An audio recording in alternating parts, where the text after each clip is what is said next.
থেকে আসা গাড়িগুলোতে জশ্নে জুলুসে অংশগ্রহণকারীদের উপর হাটহাজারী মাদ্রাসা হতে গরম পানি নিক্ষেপ করার মতন ঘটনা ঘটে, যা সামাজিক যোগাযোগ মাধ্যমে ব্যাপক ছড়িয়ে পড়েছে। এর প্রতিক্রিয়া হিসাবে জশ্নে জুলুস অংশগ্রহণকারীদের একজন আঙ্গুল প্রদর্শন করে, যাকে উপলক্ষ করে উক্ত হাটহাজারী মাদ্রাসার ছাত্রগণ রাস্তায় বেরিয়ে ব্যাপক যানবাহন ভাঙচুর করে। তবে তারা জুলুসের একদিন পূর্বে উক্ত মাদ্রাসায় সাধারণ শিক্ষার্থীদের নাম দিয়ে তৈরিকৃত প্যাডে জশ্নে জুলুসের অংশগ্রহণ নেওয়া মুসল্লিদের প্রতিরোধ করা সহ বিশৃঙ্খলার তৈরির ঘোষণা দেয়। পূর্ববর্তী ঘোষণা অনুযায়ী তারা জুলুসের গাড়িগুলোতে হামলা চালায়।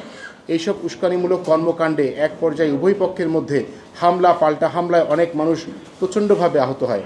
এমতো অবস্থায় পুলিশ প্রশাসন 144 ধারা জারি করে উভয় পক্ষকে নিয়ে সমাধানের উদ্যোগ গ্রহণ করেন এবং এই ঘটনায় নিষ্পত্তির ভূমিকা রাখায় প্রশাসন সহ সংশ্লিষ্টদের আমরা ধন্যবাদ জানাচ্ছি এবং আহতদের সুচিকিৎসার ব্যবস্থা করার জন্য দাবি জানাচ্ছি।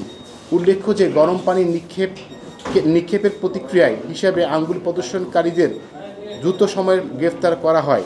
অপরদিকে বিনা উস্কানিতে গরম পানির নিক্ষেপকারীকে ব্যাপারে কোনো আইনি পদক্ষেপ গ্রহণ না করার ঘটনা বসুন্ধরা টিস্যু অশুদ্ধতার বিরুদ্ধে এক বিন্দুও ছাড় নয়।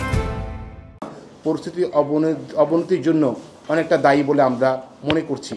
এইসব ক্ষেত্রে প্রশাসনের নিরপেক্ষ ভূমিকা একান্ত কামনা করি। ভবিষ্যতে এই ধরনের অনাকাঙ্ক্ষিত ঘটনা এড়ানোর জন্য সম্ভাব্য ঝুঁকিপূর্ণ স্পটসমূহে পুলিশ প্রশাসন সহ আইনশৃঙ্খলা বাহিনীর কঠোর নজরদারি ও সতর্ক অবস্থানের সুফল দেবে বলে আমরা বিশ্বাস করি। প্রিয় সাংবাদিকবৃন্দ, ইসলামী শরীয়তের দৃষ্টিকোণ থেকে কোনো মুসলমানকে কবর শরীয়তসম্মত কারণ ছাড়া পায়ে মারানো নিষেধ। কিন্তু গত বছর মাজার আক্রমণ ক্ষেত্রে আমরা হামলাকারীদেরকে মুসলমানদের কবরের উপর দাঁড়িয়ে ধ্বংসযজ্ঞ চালানোর দৃশ্য দেখেছি, যা এখনও সামাজিক যোগাযোগ মাধ্যমে বিদ্যমান।